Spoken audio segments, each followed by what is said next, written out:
Hello my dear student. कैसे हैं आप लोग? उम्मीद करते हैं कि आप बहुत ही अच्छे होंगे। और बहुत ही अच्छे होंगे तो आप अपने स्टडी को बहुत ही बेहतरीन वे से कर रहे हो। और अगर आप बहुत ही बेहतरीन वे से अपने स्टडी को कर रहे होंगे तो ये चैनल एस फॉर स्टडी आपको काफी हेल्पफुल होगा। तो चलिए स्टार्ट करते हैं आज का ये अपना सेशन।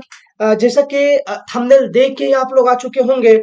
और यहाँ पे आप देख पा रहे होंगे कि थंबनेल में हमने क्या लिखा है। तो थंबनेल जो है फ्रेंड आज का स्क्वेयर एंड क्यूब, यानी जो आज का ये मैथमेटिक्स का सेशन होने वाला है पेड वाला फ्री में, कोर्स का नाम है ये पेड वाला फ्री में। तो आज ये हम लोग जो है स्क्वायर एंड क्यूब के बारे में पढ़ेंगे और कुछ रेशनल नंबर के बारे में पढ़ने वाले हैं। और साथ ही साथ मैं आपको बताते चलूं कि ये जो है आपको हेल्पफुल करेगा सीटेट में। सीटेट में हेल्प करेगा। उसके बाद बिहार 7 फेस का जो एग्जाम होने वाला है 2.0, उसमें आपको वर्क करेगा। यूपी टेट कर लो, डी ट्रिपल एस बी कर लो, सुपर टेट कर लो, या और भी इस तरह से स्टेट लेवल का जितने भी टेट होते हैं उन सारे टेट में ये आपके लिए काफी हेल्पफुल साबित होने वाला है, काफी बढ़िया रामबाण साबित होने वाला है। तो बच्चों, अगर आप पहली बार आए हो इस चैनल पे तो चैनल को सब्सक्राइब कर दे, वीडियो को लाइक कर दे। और किसी भी तरह का क्वेरी हो तो आप जो है हमारे सोशल मीडिया हैंडल जो कि हमने आपको यहाँ पे दे रखा है, आप उस पे भी आप हमें फॉलो कर सकते हैं, आप वहां पे हमें देख सकते हो। अन्यथा आप जो है कमेंट सेक्शन सबसे बढ़िया है, सेक्शन है जहाँ पे आप जो है सारी चीजों को, सारे डाउट को क्लियर कर सकते हैं। और साथ ही साथ आप इन प्लेटफॉर्मों पे, इंस्टाग्राम पे अगर आप हो तो एस फॉर स्टडी वन पे, एंड फेसबुक पेज पे हो तो एस फॉर स्टडी, और Telegram channel S for study, जिन सब का लिंक इस डिस्क्रिप्शन में दिया होगा। तो चलिए दोस्तों स्टार्ट करते हैं आज का ये अपना मैथमेटिक्स का दूसरा ही सेशन होने वाला है। अभी एक सेशन हमने पहले ही दिया है और जो काफी लोगों ने देखा है, और उम्मीद करते हैं कि आप लोगों को काफी हेल्प हुआ हो। तो चलिए दोस्तों आज स्टार्ट करते हैं आज का ये सेशन। उस दिन हम लोग जो समाप्त किए थे वो टाइप्स ऑफ नंबर के बारे में पढ़ रहे थे। बहुत सारे नंबर के बारे में देखा था हमने। उसी में एक नंबर जो था हमारा छूट गया था, छूट नहीं गया था, मैं सेशन वही पे गया था क्योंकि मेरा एक फंडा है कि वीडियो को ज्यादा लेंदी नहीं करना, वीडियो को ज्यादा बड़ा नहीं करना। कहा है कि उससे जो है बच्चे जो है वह देखते नहीं है, स्किप करके चले जाते हैं। तो इसलिए मैंने वीडियो का जो है वह चीजों को छोटा रखा है ताकि जो है आप उसको क्या है आराम से देख सके। चलिए मैं थोड़ा सा एक यहाँ पे सेलेक्ट कर लेता हूँ, इसको थोड़ा मोटा, इसको कलर खोटा। चलिए अभी देखो जैसे जो हम लोग पढ़ने वाले हैं रेशनल नंबर। तो ये रेशनल नंबर क्या होता है? रेशनल नंबर तो बचपन से पढ़ते आ रहे हैं, बिल्कुल करेक्ट, बचपन से पढ़ते आ रहे हैं। जब 6 या 7 क्लास का मैथमेटिक्स जैसे तुमको मिला होगा पढ़ने के लिए, वहां पे रेशनल नंबर नाम का शब्द इंट्रोड्यूस हो जाता है। और मैं एक मजे की बात तुम्हें बताते चलूं बच्चों, कि अभी जो हम लोग यहाँ पे पढ़ने वाले हैं वो भी 6, 7, 8 का ही पढ़ने वाले हैं। क्योंकि हम लोग बेसिकली पेपर 1 और पेपर 2 को हिट कर रहे हैं। तो उसका जो लेवल है अप टू 8 तक ही पूछा जाने वाला है। फिर हम लोग वैरायटी ऑफ क्वेश्चन जब लेके आएंगे तो मैं वहां पे आपको फिल कराऊंगा, वहां पे आपको दिखाऊंगा, डेफिनेटली दिखाऊंगा कि क्वेश्चन किस तरह से इन टॉपिक से ही पूछे जाते हैं। और तुम फोड़ के आ जाओगे एकदम, है ना, एकदम एक बार में जो है टैकल कर लोगे, क्वेश्चन देख क्या एकदम से आंसर बता दोगे। तो चलिए स्टार्ट करते हैं रेशनल नंबर। तो रेशनल नंबर को इंग्लिश में बोलते हैं परिमेय संख्या। परिमेय संख्या क्या होता है? तो rational number are represented in the form of p by q where q is not equal to 0। And example में आप देख सकते हो 2/3, 4/5, 0/2, एक्सेट्रा एक्सेट्रा। जो रेशनल नंबर क्या हुआ, अगर हम आसान शब्दों में बात करें तो याद रखिएगा, वैसा भिन्न, एक मान लो भिन्न, तो वैसा भिन्न यानी या वैसा दो नंबरों का समूह जिसके बीच में बटा लगाओ। p/q मतलब ऊपर में कुछ है नीचे में कुछ है। इस तरह के नंबर अगर आपको कहीं भी दिखाई देते हैं तो आप समझ जाइएगा कि ये परिमेय संख्या का बात हो रहा है। चलिए, एग्जाम्पल भी मैंने बता दिया आपको। अब ये बच्चों परिमेय संख्या भी दो तरह का होता है, एक को पॉजिटिव रेशनल नंबर बोला जाता है, दूसरे को नेगेटिव रेशनल नंबर बोला जाता है। तो देखिए, ये पॉजिटिव रेशनल नंबर क्या होता है और नेगेटिव रेशनल नंबर क्या होता है।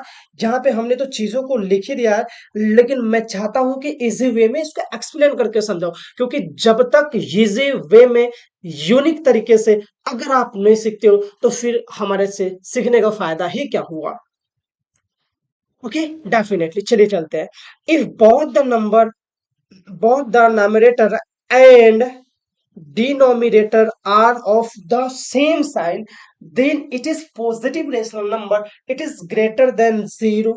याद रखिएगा, एक वैसा रेशनल नंबर जिसका नोमिनेटर मतलब अंश और डिनोमिनेटर मतलब हर, दोनों का चिन्ह प्लस प्लस, समझते हो ना इसे, डॉक्टर वाला जो क्रॉस चिन्ह लगा होता है।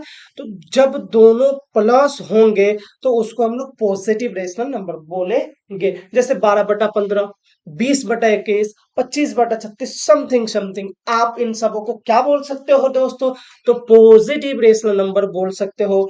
इसी तरह से आ जाता है नेगेटिव रेशनल नंबर।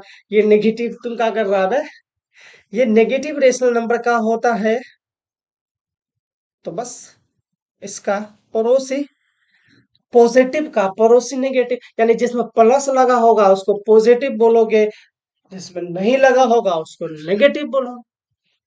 ठीक है ना, मतलब प्लस साइन नहीं होगा तो माइनस साइन है, सिंपल सा बात है। अब इसके कुछ प्रॉपर्टीज होते हैं, प्रॉपर्टीज ऑफ रेशनल नंबर, परिमेय संख्याओं की कुछ गुण धर्म होते हैं। जैसे आप लोगों का भी कुछ गुण धर्म है कि आप स्टडी कर रहे हो क्योंकि आपका एग्जाम नजदीक आ रहा है ना। तो चलिए, इसका भी कुछ गुण धर्म होता है, जैसे क्लोजर प्रॉपर्टी, हमने पहले भी बताया था और फिर से बता दे रहा हूं कि जब दो रेशनल नंबर, जब दो परिमेय संख्याओं को आपस में जोड़ते हो तो आपको एक परिमेय संख्या ही मिलता है। इसी चीज को क्लोजर प्रॉपर्टी के नाम से जाना जाता है।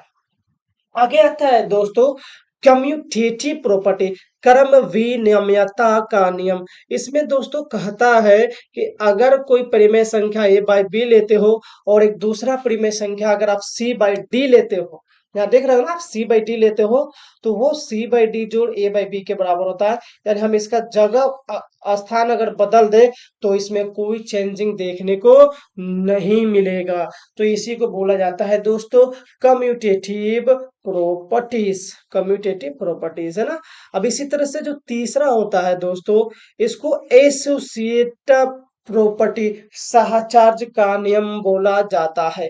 इसमें बेसिकली तीन परिमेय संख्या को लिया जाता है और एक बार पहले को छोड़ के बाकी अगले दो के ब्रैकेट में लिया जाता है, वही वैल्यू पहले दो को एक साथ लेके अगले को छोड़ के लिया जाता है तो होता है। चाहे तो तुम देख सकते हो यहाँ पे कोई भी रेशनल नंबर एक ले लो, मान लो 1/2 प्लस 1/3 प्लस 1/4, तो एक बार इसका लेना है और दूसरी बार इसको ऐसे लेना है, 1/2 प्लस 1/3 प्लस 1/4, ये दोनों का वैल्यू तुम निकाल के देखोगे इक्वल ही आएगा। इसीलिए कहा जाता है कि रेशनल नंबर जो है वो एसोसिएटिव प्रॉपर्टी को लागू करता है।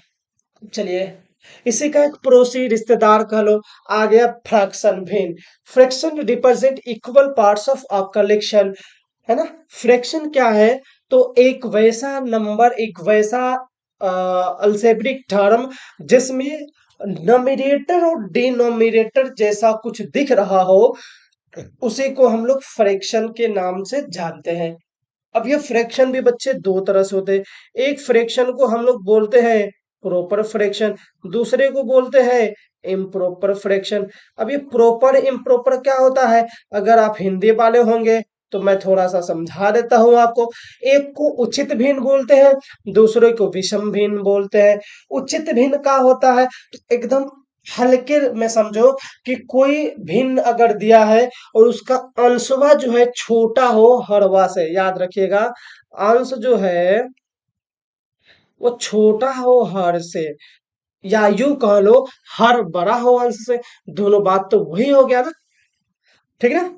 अंश छोटा हो हर से तो हम इसको बोलेंगे उचित भिन्न, और यही इसका जस्ट अपोजिट हो जाएगा दोस्तों, कि अगर हर जो अंश जो है वह बड़ा हो जाए हर से, तो तुम इसको क्या बोलोगे? तो इसको तुम बोलोगे विषम भेद। तो उम्मीद करते हैं कि ये दो तरह का भेद आप एकदम से आसान वे में समझ गए होंगे। चलिए, एक तीसरा आता है दोस्तों मिश्रित भिन्न, mixed fraction are constant of a whole number along with a proper fraction. कह रहा है यहाँ पर थोड़ा सा एडिटर महोदय गड़बड़ा दिया है, ये भाई साहब को ऐसे लिखना चाहिए 1.4/4 ऐसे करके लिखना चाहिए, 3:4 है ना। इस तरह के फंक्शन को मिश्रित भिन्न कहा जाता है, और इस मिश्रित भिन्न को कहा किया जाता है कि प्रॉपर फ्रैक्शन में बदला जाता है। कैसे बदला जाता है बच्चों? तो इसका तरीका होता है कि इसको मल्टीप्लाई करके ऊपर वाले को जोड़ दिया जाता है, और इस तरह से तुम ये बोल सकते हो कि एवरी जो है मिश्रित भिन्न, प्रत्येक मिश्रित भिन्न जो है एक तरह से प्रॉपर फ्रैक्शन भी है। तो यहां से ये दोनों कहानी समाप्त हुई बच्चों। अब आता है स्क्वायर एंड स्क्वायर रूट, वर्ग और वर्गमूल। ये वर्ग और वर्गमूल क्या होता है दोस्तों? तो वर्ग जो है बड़ा छोटा सा चीज है। वर्ग कहने का मतलब क्या हुआ कि अगर हम किसी संख्या को क्या करते हैं, किसी संख्या को रिपीट कर देते हैं, वो कहलाता है वर्ग। The square of a number is the number times itself.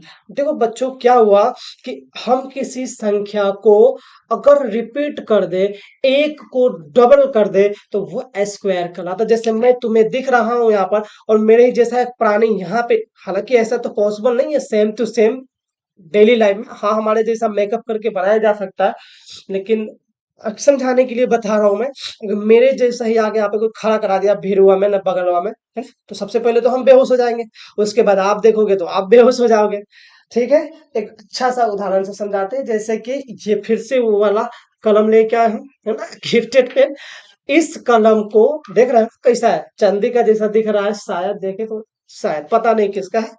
इस कलम को एक ऐसे ही जादू से दूसरा भी कलम ला देते हैं, दोनों सेम ही है, ये दो हो गया ना, एक जैसा था, जादू से दो बनाया, तो ये कहला गया स्क्वायर, है ना। ये क्या कहला गया? स्क्वायर कहला गया। एक को ही रिपीट कर देना स्क्वायर कहलाता है, एक जैसा हो गया तो क्या कहलाएगा? स्क्वायर कहलाएगा। चलो, इससे ज्यादा जानने की आवश्यकता नहीं है। अगर हम बोलते हैं 3 का वर्ग, तो हम इसको गणित के भाषा में बच्चों ऐसे बोलेंगे, हम बोलेंगे 5 का स्क्वायर, तो ऐसे, है ना। अगर कोई बोल दे एस फोर स्टडी, तो एस फोर स्टडी, और इसका क्या लिखोगे? स्क्वायर लिखोगे ना। एस फोर स्टडी का स्क्वायर, इसका वर्ग, है ना। एस फोर स्टडी का वर्ग मतलब एस फोर स्टडी कितना बार? 2 बार, लेकिन यहाँ ये भी एक ही बार है ना। आप पूरे यूट्यूब में सर्च करके देख लेना, एस फोर स्टडी सिंगल मेरा ही मिलने वाला है 22 सदस्य के साथ, है ना। चलिए, अब इसी का एक पड़ोसी रिश्तेदार आता है स्क्वायर रूट, जिसको वर्गमूल कहा जाता है। ये एक बेटा साइन होता है, साइन ऑफ स्क्वायर रूट का, ऐसे लुल्ला जैसा बना देना है, इसको हम लोग वर्गमूल कहते हैं।